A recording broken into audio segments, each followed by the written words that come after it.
America अपनी बेहतरीन सैन्य तकनीक आसानी से नहीं देता। फिर भी दुनिया की सबसे इस्लामवादी सरकारों में से एक को उसका सबसे एडवांस फाइटर जेट मिलने जा रहा है। इतना शानदार जेट कि दुश्मन का रडार भी इसे नहीं पकड़ सकता।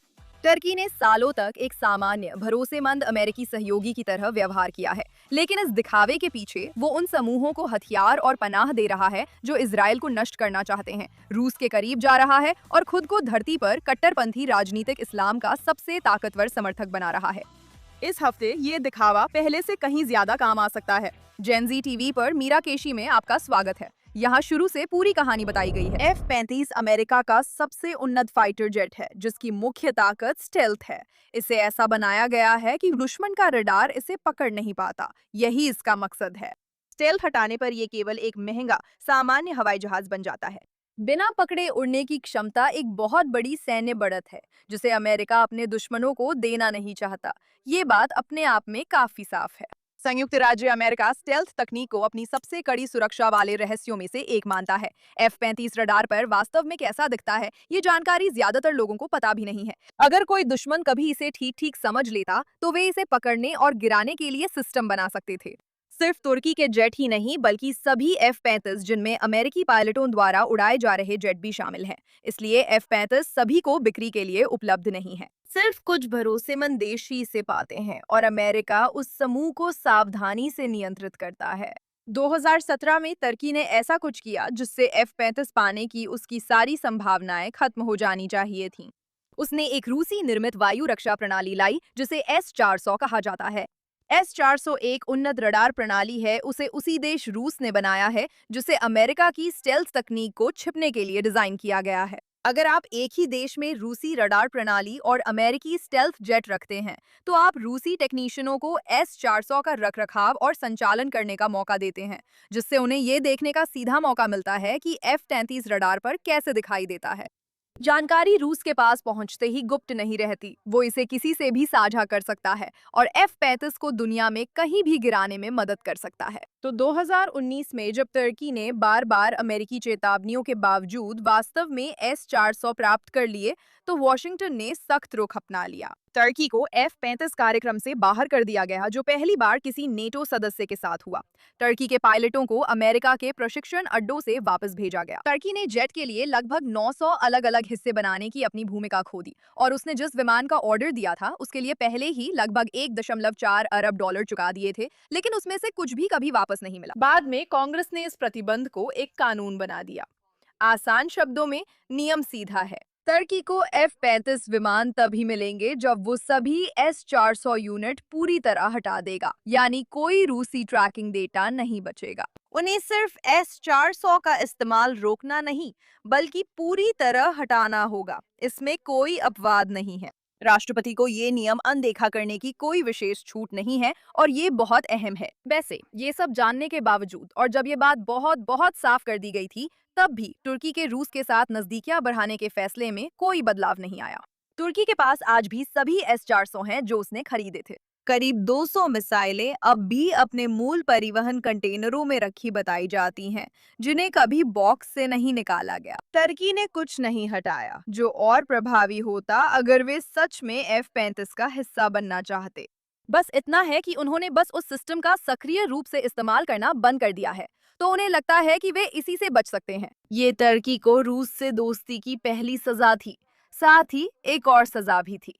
दिसंबर 2020 में F-35 प्रतिबंध के साथ अमेरिका ने तुर्की पर countering America's adversaries through sanctions act के तहत असली प्रतिबंध लगाए, जो रूस, ईरान और उत्तर कोरिया को सजा देने के लिए बना था। ये पहली बार था जब इसे किसी नेटो सहयोगी पर इस्तेमाल किया गया। इन प्रतिबंधों का निशाना तुर्की की प्रेसिडेंसी ऑफ डिफेंस इंडस्ट्रीज था, जो सरकारी एजेंसी है और देश के हथियारों की खरीद और निर्माण का संचालन करती है। साथ ही इसके शीर्ष अधिकारी को भी व्यक्तिगत रूप से निशाना बनाया गया। अमेरिका ने एजेंसी को निर्यात लाइसेंस देना बंद कर दिया, उसके आधिकारिक अमेरिकी संपत्तियों को फ्रीज कर दिया और उन्हें अमेरिकी वीजा प्राप्त करने से रोक दिया। F-35 प्रतिबंध एक जेट तक सीमित था, जबकि ये प्रतिबंध तुर्की की रक्षा उद्योग पर व्यापक रूप से 6 साल तक लागू रहे। तो आपको इसकी परवाह क्यों करनी चाहिए? तो अब तुर्की एक बड़ा नेटो शिखर सम्मेलन आयोजित कर रहा है, जो गठबंधन की अपनी धरती पर 20 सालों में पहली बार हो रही वार्षिक बैठक है और राष्ट्रपति ट्रंप ने इसमें व्यक्तिगत रूप से भाग लिया। 7 जुलाई को एर्दोआन से आमने सामने मुलाकात की। दो बातें हुई।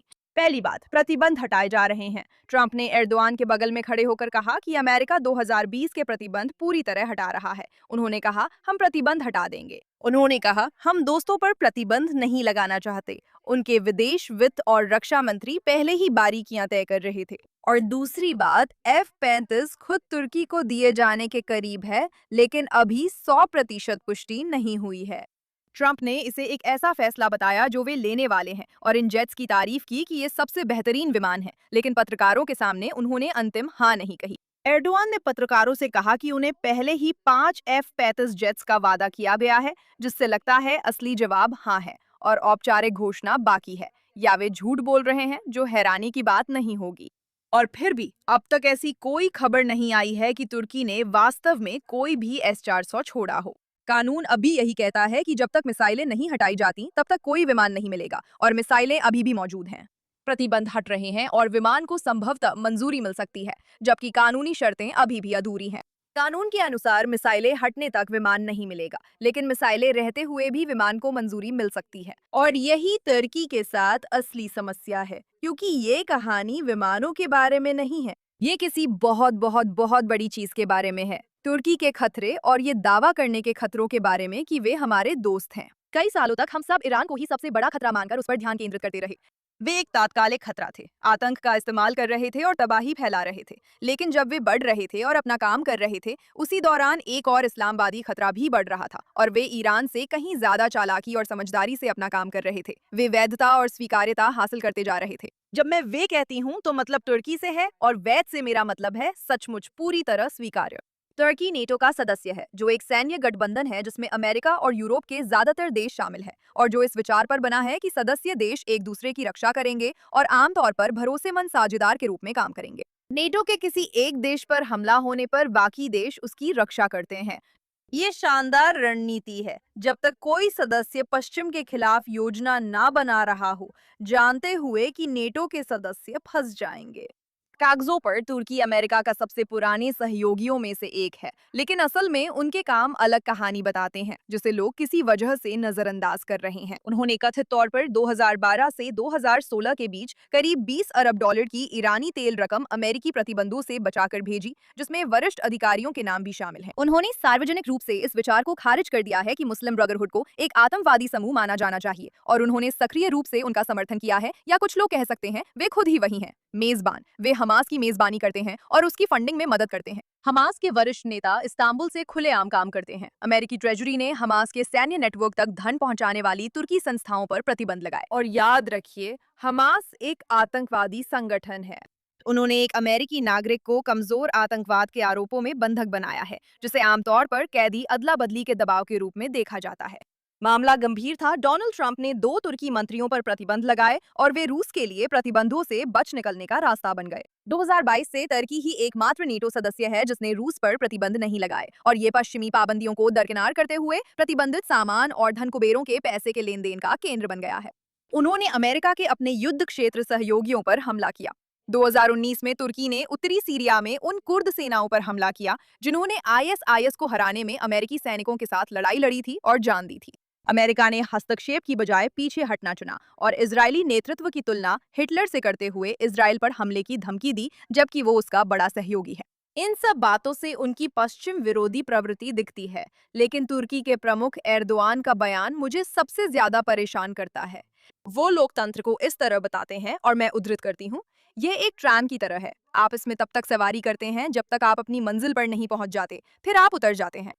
वो दोस्त नहीं है, बिल्कुल भी नहीं, जिसे सबसे उन्नत स्टेल्थ उपकरणों तक पहुंच मिलनी चाहिए, जिन्हें वे तब इस्तेमाल करने का फैसला कर सकते हैं जब वे ट्रेन से उतर जाएं। तो तुर्की के साथ सहयोगी जैसा व्यवहार क्यों? राष्ट्रपति एर्दोआन अचानक नहीं आए हैं। उन्होंने तुर्की में मुस्लिम ब्रदरहुड पर आधारित आंदोलन के तहत राजनीतिक करियर बनाया।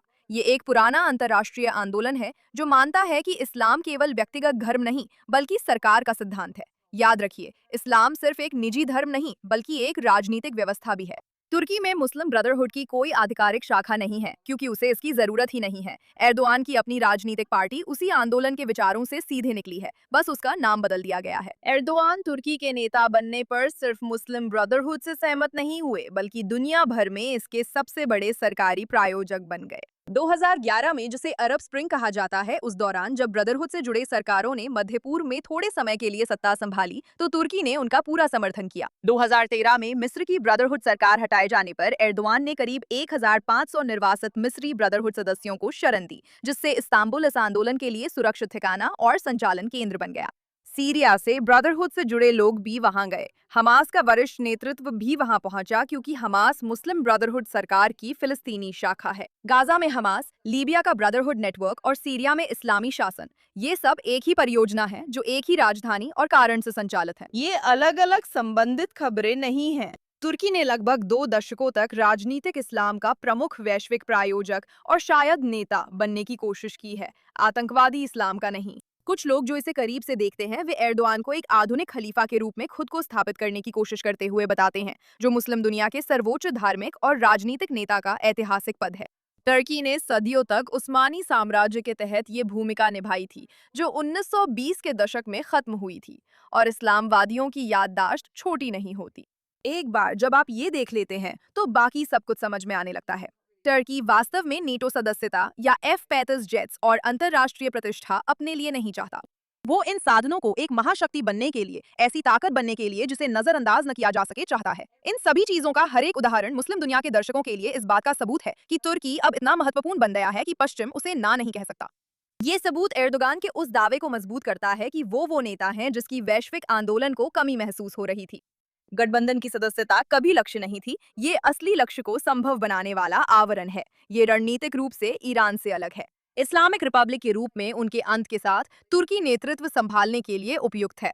खलीफा की खिलाफत एक सूट की तरह है, न कि आतंकवादियों जैसी। तुर्की गलती से पश्चिम से दूर नहीं जा रहा है, जबकि वो अब भी मूल रूप से उसका हिस्सा बना हुआ है। वो जानबूझकर टीम की सदस्यता का इस्तेमाल कुछ ऐसा बनाने के लिए कर रहा है जिसे टीम ने कभी सक्षम करने के लिए नहीं बनाया था। ईरान की तरह अमेरिका भी इसके झांसे में आ रहा है। मैं नहीं कहती कि मुझे उनकी विदेश नीति की पूरी समझ है, लेकिन वर्षों में साफ हो गया है कि उन्होंने दोस्तों को पास और दुश्मनों को और पास रखो का तरीका अपनाया है, पर ये इन लोगों पर असरदार नहीं है।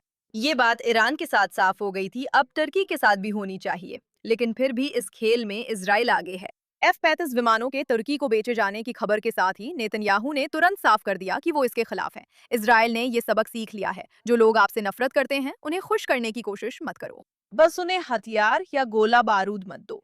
इस सौदे को लेकर इजराइल की चिंता तुर्की से प्रतिद्वंदिता की वजह से नहीं है, ये इस बात के बारे में है कि वे खतरे को सचमुच समझते हैं। अमेरिका ने कानूनी रूप से इजराइल को क्षेत्र के सभी देशों पर सैन्य बढ़त देने की प्रतिबद्धता ली है, जिसे इजराइल की गुणात्मक सैन्य बढ़त कहा जाता है।